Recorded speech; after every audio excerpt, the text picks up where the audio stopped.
what's going on, guys? Fates here, and welcome back to the channel. Today, I'm here to talk about what will Nintendo's big release of 2026 be. Now, you may be wondering, we already know quite a few things.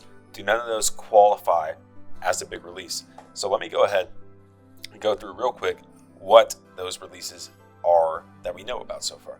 Obviously, we have Mario Tennis Fever coming out next month. That obviously does not qualify as a big release. Fire Emblem Fortune's Weave 2026. We don't know any time frame besides that. That also does not qualify as a big release, despite me obviously being majorly excited about that. And please don't be offended if I say a game that you love is not a big release. I'm really talking from a marketing, sales kind of perspective, not from the perspective of what's a major release for me or for you. So yeah, we also know about Splatoon Raiders. We don't have a release year for that or anything, so we don't know for sure, but we do know that it exists, and that could maybe qualify as a major, massive, big release, but we don't know what it really is yet. And we also know about Rhythm Heaven, Tomodachi Life, and Yoshi and the Mysterious Book. None of those qualify either. So let's go ahead and go through what actually does qualify. These are the big games from years of the Switch 1. Starting from the top, 2017 obviously had Breath of the Wild and Super Mario Odyssey. Those are both huge games. Also, there were obviously other games sprinkled throughout all these years. Like I said, I'm really trying to focus on what are these super massive releases that Nintendo is kind of building the schedule around and things like that. So those two for the opening year. 2018 was actually pretty quiet, if you remember. But, of course, we had the massive lead up to Smash Ultimate at the end of that year. That obviously qualifies as a major release. 2019, also, you could argue another kind of dry year in terms of how many major releases there were. But you did have Luigi's Mansion 3 that went on to sell a ton of copies. Although, I would say definitely at the lower end of these games that I'm going to list from the Switch 1 years. But you also have Pokemon Sword and Shield, which unequivocally is a big release. And of course, there are some other massive games that, not massive, sorry, let me not confuse you guys using the same words. There are some other awesome games that I love in 2019, but that don't necessarily qualify as these massive big releases that I'm talking about.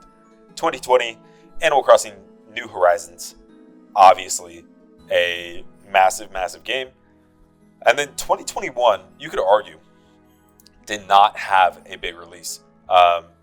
And I think the reason for that is I think a lot of the games may have got delayed into 2022.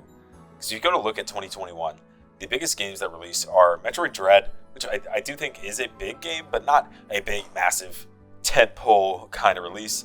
Super Mario 3D World plus Bowser's Fury, again, a big game, but not necessarily a big, massive tentpole release like these other games that I've said so far. Mario Party Superstars does go on to sell a ton of copies. I just don't think it's really in that same tier, though, as a lot of these other games that I mentioned.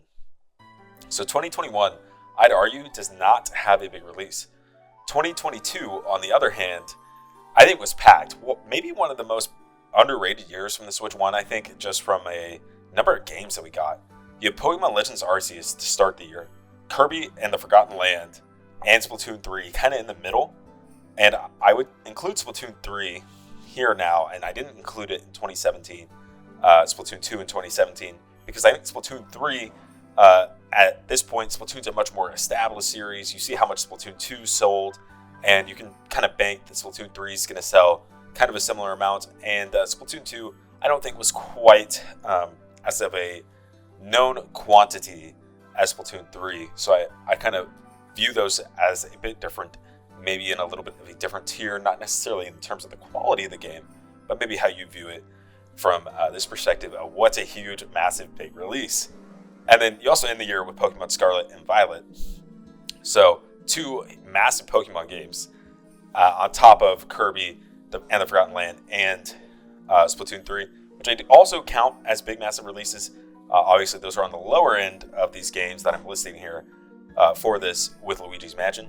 But there are also tons of games that released that year as well outside of those. So, yeah, 2022 was pretty awesome. 2023, Tears of the Kingdom, probably still the biggest release Nintendo, the biggest game, biggest release in Nintendo's history.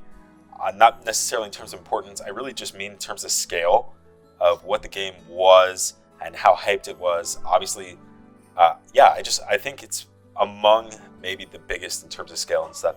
Big, massive release, obviously. 2024, again, you could argue no big, massive releases in 2024. You see a lot of kind of remakes, remasters, or like smaller projects. Like you do have, I would say the biggest game of this year is The Legend of Zelda Echoes of Wisdom. But I don't know if 2D Zelda is necessarily in the same stratosphere as a lot of these other games that I mentioned. And I think the sales, for the most part, would reflect that. But not necessarily that this year was bad. I just don't know if it really had that big, massive release. 2025, on the other hand, absolutely has had those big, massive releases, regardless of all the negativity surrounding the Switch 2, and whether that negativity is right or wrong, whether the quality of the games is good or bad. We have had some unequivocally massive big releases.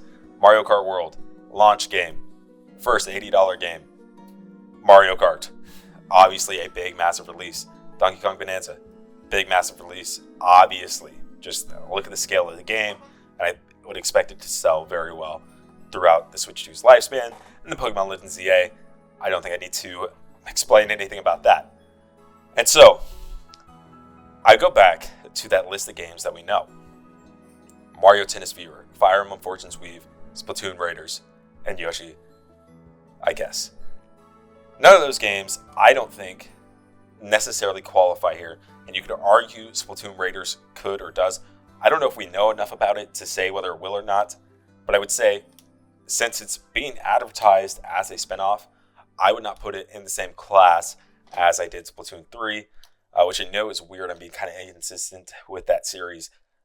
But I do think, I hope you guys understand the distinction there. I just think it's a spinoff, and we don't know much about it yet. So for now, I'm going to hold off in terms of counting that as a big, massive release. So, we don't necessarily know about what the big, massive release for 2026 yet. Like, we don't know what it's going to be. Or do we? Or do we? In fact, I think we do. I think we can say with pretty high confidence, Pokemon Generation 10 is going to release this year. And it's probably going to be the biggest major tentpole release of the year for Nintendo. And I know sometimes we think about Pokemon kind of in this separate hemisphere from Nintendo in terms of like, yeah, it's on the same planet, but it's kind of this separate thing than, you know, your true first party releases, I guess, in terms of, you know, your Mario, your Zelda, maybe even your Pikmin and Splatoon, the stuff that really is made in-house.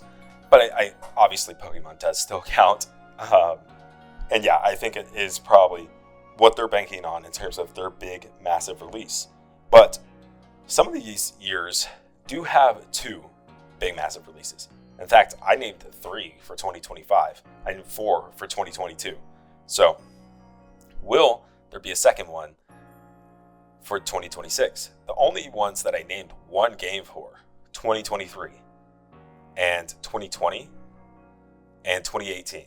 So, I would say most of these years, I named more than one game. So what could the other game be? Well, obviously 3D Mario is the one that gets speculated on the most, I would say. Obviously it's been since 2017 since Mario Odyssey came out, and yeah, the fans are ready. The fans are ready. But here's what I'll say. I don't think it's coming. I think it'll be one more year. And the reason I think that is, even if, let's say, and I think we do know this, that the Mario Odyssey team worked on Donkey Kong Bonanza, and let's say they split the team up into 2. Even if they did, I would think Like, let's say they split the team up into two partway through DK Bonanza's development. I would still say they would want to give DK Bonanza a little bit more time to breathe than just 1 year. I certainly at least wouldn't expect it until holiday this year. And normally they like to release the big Mario games in kind of the fall. So I just don't think, and I mean like early fall, like September, August even, usually September or October though. So I just don't think it's quite time for 3D Mario yet. I think it'll be 2027, maybe even kind of the same release window that Breath of the Wild and Tears of the Kingdom got. So next, what could throw a wrench in this is what I talked about briefly. What exactly is Splatoon Raiders? You know, there's a chance this game has way bigger scope than I'm anticipating. And if it does, it definitely could wiggle its way into being one of these big major releases that I've been talking about. And we'll just have to see kind of what the scope of this game ends up being. Next, is a Zelda remake a possibility? Obviously, Zelda has its big anniversary this year, and sometimes they celebrate big, sometimes they don't. So what are they going to do this year? Who knows? Obviously, we've heard a lot of talk about a potential Ocarina of Time remake. I don't know if I totally buy into that, to be honest with you. But I also don't think it would be surprising. Honestly, I think it's more likely that we finally get Twilight Princess or Wind Waker. But that's just me. Anyways, either way, even if we do get, let's say we get Twilight Princess or Wind Waker, I don't necessarily think that would qualify as a big, massive release. It is just a re-release, and I didn't count Skyward Sword when it re-released. So, yeah, I don't think that would necessarily qualify. What would qualify is like a true, big, massive Ocarina of Time remake, maybe more on the scale of what Final Fantasy VII has been getting. Hopefully only in one game, obviously. But I also don't anticipate that's something Nintendo would do. I don't know. I think they treat Ocarina of Time with so much respect that they wouldn't even want to fumble around with it in that way. So I don't think Zelda is particularly likely here. I don't think a 2D Zelda is all that likely either, with Echoes of Wisdom actually being so relatively fresh. I mean, it feels like it's been a long time, but it is actually pretty fresh still. Finally, what about Smash? Smash Ultimate came out in 2018. It's not all that unreasonable to envision it releasing this year, right? I mean, it's 2026. It's been a long time. It could be 8 years if I can do my math right, man. So, I mean, Smash is not really all that unreasonable. But here's what I'll say. I definitely wouldn't be surprised at all if we see it this year. I wouldn't be surprised at all. But I feel like Smash is one of those games that they love to have that really big lead up, that big hype cycle for. And so I would expect if Smash is going to come out this year, you'll see it at the first Direct of the year.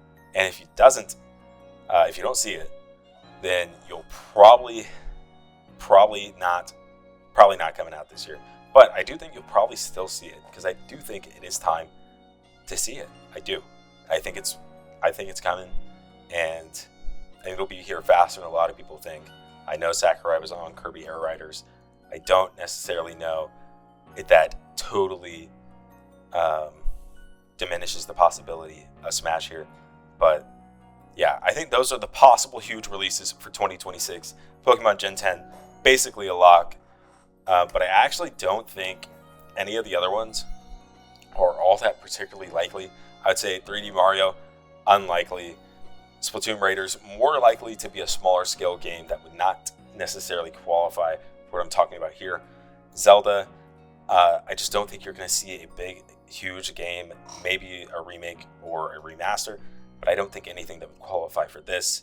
And Smash, I would lean towards 2027 or further. I would lean towards 2027 to be clear, but I do not think it's probably going to come in 2026. So, I think your big release for 2026 is Pokemon Generation 10. and it'll get filled out. The rest of the year will get filled out with Fire Emblem, Splatoon Raiders, and probably a few other games that we don't necessarily know about yet. So, yeah, that is kind of my vision for what 2026 looks like for Nintendo. Like the video if you like it, subscribe for more. I'll catch you guys